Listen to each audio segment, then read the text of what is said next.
Olá, gente! Estamos aí na nossa aula 2 do treinamento Jesus Santa Alegria 2026 e eu quero falar aqui um pouco o relato de como que essa ideia surgiu. Não é uma coisa que veio da minha cabeça, mas sim um incômodo espiritual para realizarmos o Jesus Santa Alegria. Mas eu preciso começar do começo. Eu lembro que quando eu era criança, adolescente, os meus pais sempre me protegiam e protegiam as minhas irmãs de qualquer informação que vinha do carnaval. Então, para mim, morando na Zona Norte, no bairro de Brasipina, carnaval para mim era bate-bola na rua, os garotos fantasiados que colocavam medo nas pessoas, e desfile de escola de samba no Sambódromo. Era a única coisa que eu sabia. Eu não tinha contato com blocos carnavalescos. Não sabia que o carnaval tinha uma proporção como ele tem, porque eu não vivia essa realidade, até porque todo carnaval os meus pais iam para retiro espiritual. Nós não ficávamos na cidade do Rio de Janeiro. E também, na época que começava a falar sobre carnaval na televisão, os meus pais evitavam ligar a televisão. Então eu não tinha contato com o que acontecia no mundo do carnaval. E aí o que aconteceu? Quando eu fui morar em Santa Teresa, que é o bairro onde eu moro hoje, o bairro onde a nossa igreja está, a primeira igreja batista em Santa Teresa, eu já devia ter ali uns 16 anos quando eu vim morar para cá. E aí eu comecei a entender de verdade como que funcionava o carnaval. O bairro sempre fica um caos, porque inúmeros blocos carnavalescos transitam por aqui, pelo bairro de Santa Teresa. O trânsito fica também um caos, coisa que eu não vivia na minha infância e adolescente, porque eu sempre morei ou na Zona Norte ou na Baixada Fluminense. Então, depois que eu vim morar em Santa Teresa, que eu fui ter esse contato com esses blocos de carnaval de forma mais intensa. E aí algo me incomodava o meu pai também. Meu pai sempre falava que uma igreja precisa estar aberta durante as programações e eventos culturais que acontecem no bairro ou na cidade onde ela está inserida. Meu pai sempre falou isso. Mas na época que a nossa congregação estava iniciando, a gente não estava no endereço que fosse acessível. Era dentro de uma comunidade e também era difícil de acesso até para quem morava na comunidade. Então a gente nunca fez um evento de grande amplitude nos períodos de carnaval. Não tinha muito, a gente não tinha gente também para isso, não tinha pessoa para fazer isso também, e também o endereço que a gente estava não era algo urgente a ser feito. Nós tínhamos outras necessidades espirituais da comunidade para a gente poder tratar espiritualmente. Então não foi um projeto levantado na época da congregação. Bom, mas desde sempre, meu pai falava que seria interessante uma igreja fazer um evangelismo no carnaval e nos outros eventos culturais que acontecem aqui no bairro de Santa Teresa. Eu cresci com isso. Depois fui morar em outro estado, depois eu voltei para o Rio de Janeiro e quando eu retorno como pastor colegiado, um pastor auxiliar na primeira igreja batista em Santa Teresa. Eu lembro que teve um carnaval que eu estive na igreja. Não tinha retiro nessa época. Eu fui à igreja num domingo de carnaval e comecei a orar, interceder ao Senhor e também pedindo pelo bairro, pela proteção e tal. E eu sempre tinha muito medo também das pessoas fazerem alguma coisa com a igreja no período de carnaval, porque inúmeros blocos passam bem em frente ao prédio da nossa igreja, ali perto do Largo dos Guimarães. Então eu falei, nesse domingo eu vou ficar lá na igreja, porque se alguém fizer alguma coisa, tentar abrir a porta, tentar fazer alguma coisa, e pelo menos eu vou estar lá. É medo normal de pessoa humana, tá, gente? Então eu fui lá nesse domingo, comecei a orar, orar, orar, clamar mesmo, chorar. E aí eu escuto o barulho do bloco. Abri a janela, tinha um bloco passando em frente à igreja. Quando eu olho para aquelas pessoas, eu estava olhando para aquelas pessoas com compaixão. Eu comecei a chorar por elas e a orar por elas. E talvez você vai dizer, ai pastor, elas não são crianças, elas sabem o que estão fazendo. Sim, provavelmente sim, sabem o que estão fazendo, são adultas. Mas eu me compadeci daquelas pessoas porque elas não têm Jesus. E a palavra de Deus diz, a nossa fé afirma isso, que Jesus é o caminho, a verdade, a vida, ninguém vem ao Pai senão por Jesus. Então eu fiquei olhando ali para aquelas pessoas e tive compaixão delas. E eu fui para casa com essa cabeça. Falei assim, um dia nós vamos abrir a igreja no período de carnaval para evangelizar. Mas eu entreguei isso ao Senhor. Eu não já cheguei no dia seguinte falando com todo mundo, orava, orava, orava. Depois eu entendi que essa não era a vontade de Deus, até porque nada aconteceu no ano que reforçasse essa ideia. Eu falei assim, eu acho que não é para fazer e entreguei isso ao Senhor. Mas não tem aquele bichinho que fica, incomoda, né? Eu sempre brinco com isso como se fosse um bichinho, mas era o Espírito Santo me incomodando e eu não queria aceitar. Eu lembro que um dia eu fui e falei com as pessoas. Falei, olha, vamos fazer esse projeto no carnaval. E algumas pessoas chegaram para mim, a maioria delas falaram assim, pastor, essa ideia não é boa. Pastor, ah não, abrir igreja para isso. Então eu recebi vários nãos. Então eu falei, Senhor, não vou mais me intrometer nisso daí. Não vou mais fazer essa ideia, não vou mais levar essa ideia, eu acho que não é da sua vontade, eu acho que eu estou insistindo numa coisa que não é do Senhor. E adormeci essa ideia. Só que em 2024, nossa igreja passou por algumas situações e eu convoquei a igreja em jejum. Fizemos aqui um jejum, santa convocação, se eu não me engano foi novembro ou dezembro de 2024, para que Deus pudesse trazer clareza e sensibilidade aos nossos ouvidos para saber a vontade dele. A nossa igreja estava atravessando um momento difícil de transição e nós começamos a fazer um jejum e tinha sido a primeira vez que eu convoquei a igreja em um jejum para todos da igreja. Eu fazia jejum só para mim, né? Jejum pessoal, jejum individual. Então eu convoquei toda a igreja, até lembro, foi santa convocação, fiz um folhetinho e enviei para os membros. E fizemos ali esse jejum e Deus me incomodou mais uma vez com o projeto de evangelismo de carnaval. Fui procurar algumas pessoas da igreja e as pessoas foram falando: pastor, vamos sim, estou contigo. Pastor, eu vou participar. Então as pessoas começaram a vir para participar desse projeto e nós realizamos em 2025 a primeira edição do Jesus Santa Alegria. E não é porque deu certo em 2025 que a gente resolveu fazer em 2026.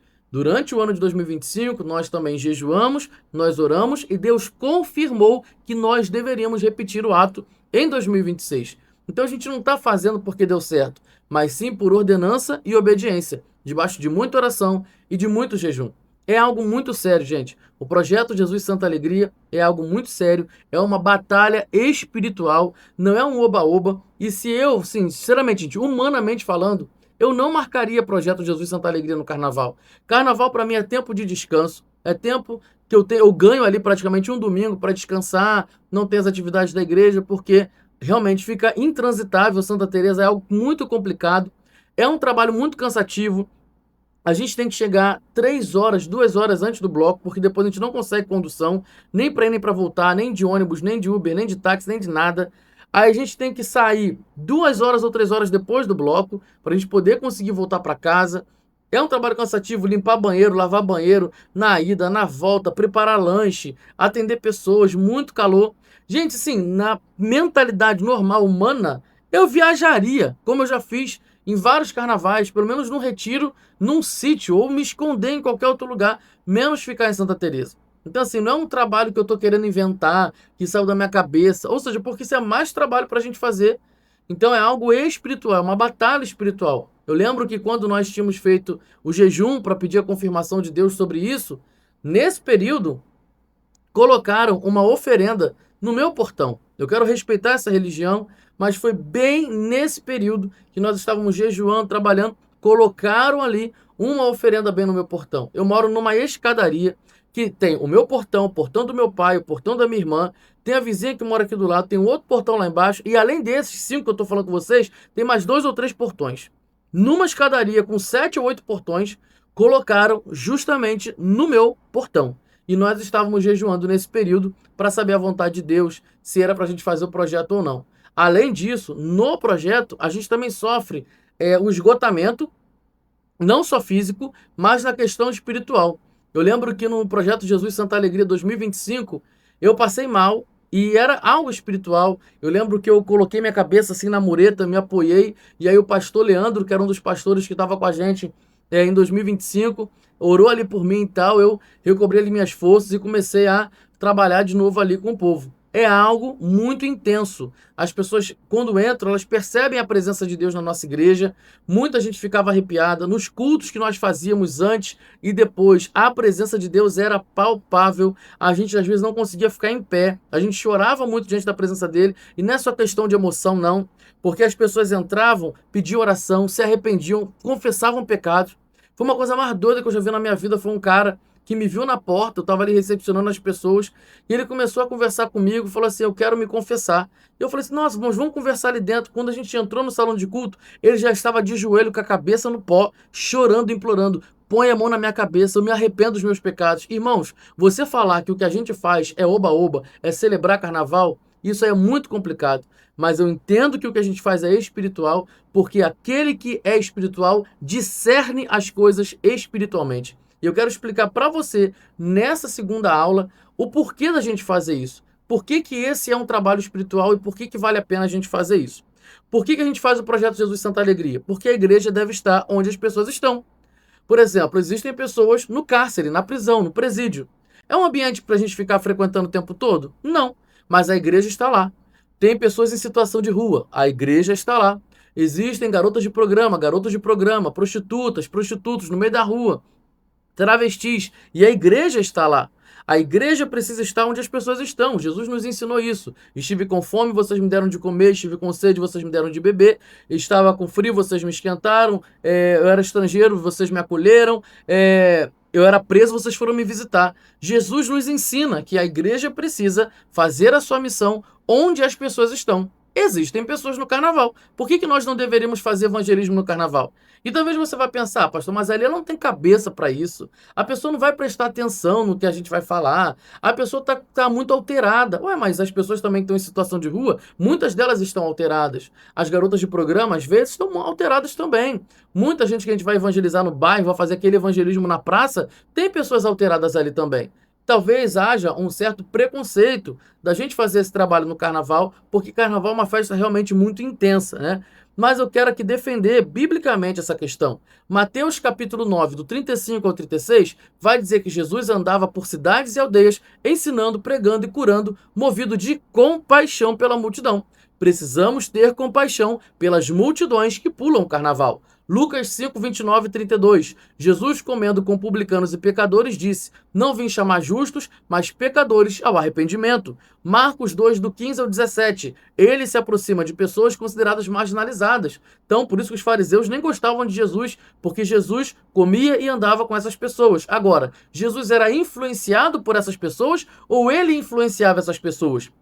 Ele influenciava essas pessoas, mas para que elas pudessem ter acesso ao reino de Deus, elas tinham que andar com ele. E para elas andarem com ele, Jesus tinha que ter compaixão delas e andar com elas. Então nós, como igreja, precisamos ser parecidos com Jesus e andar com pessoas, às vezes, que a gente não gosta, que a sociedade não vai gostar e que muitos crentes não vão gostar, que a religião não vai gostar. Mas nós precisamos caminhar com essas pessoas, convidando elas ao arrependimento para conhecerem Jesus Cristo.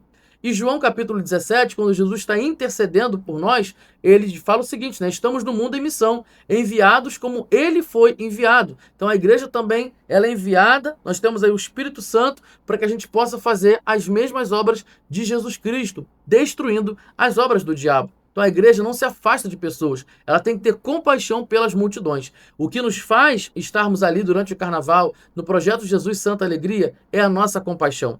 E qual é o trabalho da igreja? O trabalho da igreja é fazer discípulos. Foi-me dado toda a autoridade no céu e na terra, por isso vão e façam discípulos de todas as nações. Lá em Mateus capítulo 28, do 18 ao 20. É o nosso trabalho, ensinar essas pessoas, batizar essas pessoas em nome do Pai, do Filho e do Espírito Santo. Mas, para fazermos discípulos, a gente tem que entender o que é discipulado. É você caminhar com essa pessoa no dia a dia, ensinando a ela como viver com Cristo e para Cristo. Discipulado é um processo, é um caminhar diário com essa pessoa, como se fosse uma amizade intencional. Para entender discipulado, nós temos que olhar para Jesus e saber como que ele fazia os discípulos. Ele convidava primeiro aquela pessoa dizia sim, então ela começava a andar com Jesus. O discipulado acontecia depois de um convite. O convite vinha primeiro, o discipulado vinha depois. Quando Jesus começava a caminhar, sim, aquela pessoa era discipulada. Muita gente se engana, mas Jesus não só tinha 12 discípulos, ele tinha uma multidão com ele. Homens, mulheres, eram mais do que aqueles 12. A diferença é que aqueles 12 estavam muito mais próximos, eles tinham uma missão especial com o apostolado. Mas Jesus tinha outras pessoas que caminhavam com ele, que também eram discípulos de Jesus e ajudavam no ministério dele. Nós temos aqui, Lucas 10, do 1 ao 9, o envio dos 70 de 2 em 2 para anunciar o reino e realizar sinais. Mateus 10, do 7 ao 8, enviar os 12 para curar e proclamar. Marcos 6, do 12 ao 13, eles saíam pregando e curando. Jesus tinha ali as mulheres também trabalhando com eles, as multidões que iam com ele. Por exemplo, Lucas 6, 13, dos muitos discípulos, eles escolheu 12 apóstolos. Lucas 10, enviou os 70, como eu já falei. Então, João 6, Muitos discípulos o seguiam e foram embora. É aquele caso quando Jesus multiplica os pães e peixes, depois Jesus fala um discurso mais sólido sobre o reino de Deus e pessoas que estavam andando com Jesus, caminhando com ele, foram embora. Contanto que Jesus olha para os 12 e pergunta: vocês também querem ir embora? Podem ir. E aí Pedro responde: não, para onde nós iremos? Só tu tens as palavras de vida eterna. Ou seja, pessoas que estavam andando com Jesus, que já eram consideradas discípulas de Jesus, mesmo não sendo os 12, foram embora por causa do discurso de Jesus. Por quê? Porque elas já não tinham fé suficiente, elas queriam só o milagre. Então, o discipulado, ele acontece depois do convite. Lucas 8, do 1 ao 13, do 1 ao 3, vai dizer que mulheres também acompanhavam Jesus Cristo e serviam a ele. Então, para a gente entender, antes do discipulado vem o convite. Mateus 4, do 19 ao 20, segue-me e eu vos farei pescadores de homens. João 1,39, vinde e vede. João 1,43, segue-me, o chamado de Filipe. Mateus 9,9, o chamado de Mateus, segue-me. Marcos 10,21, ao jovem rico ele disse, vem e segue-me. O jovem rico aceitou o convite? Não aceitou o convite, ou seja, não teve discipulado. Jesus ficou estressado por causa disso? Não. Agora, teve pessoas que disseram sim? Sim, falaram. Filipe disse sim, Mateus disse sim, Pedro disse sim. Então, esses que disseram sim foram discipulados. O projeto Jesus Santa Alegria é um projeto de acesso, é um projeto de convite. Nós estamos ali para apresentar Jesus para aquelas pessoas dizendo, olha, venha para Jesus, venha seguir Jesus com a gente. Tem pessoas que não vão seguir e é o tempo delas. E tem pessoas não, que já pedem para conversar, que já pedem oração, que já pedem um aconselhamento. Ou seja, essas pessoas estão mais abertas ao que Jesus pode fazer por elas. Então nós investimos nessas pessoas para que elas sejam discípulas de Jesus. Mas nós estamos ali com o convite. O convite não é apenas uma questão de você chamar, eu convido você. Jesus também usava os milagres, sinais, prodígios e maravilhas como forma de acesso. Depois que Jesus multiplicou pães e peixes, muita gente começou a seguir. Depois que Jesus curava uma pessoa, muita gente seguia Jesus. Depois que Jesus ressuscitava algumas pessoas, muita gente passava a seguir Jesus. Então, os milagres, as maravilhas, eram forma de dar acesso para que essas pessoas pudessem conhecer Cristo. O que a gente faz no projeto Jesus Santa Alegria, que é dar água para as pessoas, dar acesso a banheiro a elas e ter também essa questão de cuidado, de conversar, de dar um apoio na área da enfermagem, tudo isso é uma forma da gente mostrar a misericórdia de Deus para essas pessoas e elas venham conhecer Jesus através de nós. Esse é o projeto Jesus Santa Alegria. Nós não estamos ali fazendo oba-oba, nós estamos ali para que aquelas pessoas possam conhecer Jesus através de nós. Ali é o nosso convite. Vem caminhar com a gente, vem caminhar com Jesus. Agora, tem pessoas que só vão entrar, beber água, ir ao banheiro e vão sair. Agora não, teve pessoas que entraram, conversaram, pediram oração e nós temos contato no WhatsApp até hoje. Então, é um trabalho espiritual. Por isso, você que está aqui como voluntário, você que não conhece o nosso projeto, então está aqui uma explicação, um motivo de fazermos isso. É um trabalho espiritual, é uma guerra espiritual. Por isso, ore por nós, interceda pelos voluntários do Projeto Jesus Santa Alegria. Na aula 3, nós vamos falar um pouco como que vai funcionar o nosso trabalho, nossas frentes de trabalho e também como nós devemos nos comportar. Porque se nós estamos ali apresentando Jesus, o nosso caráter conta, as nossas atitudes contam. Eu te espero na aula 3. Deus te abençoe.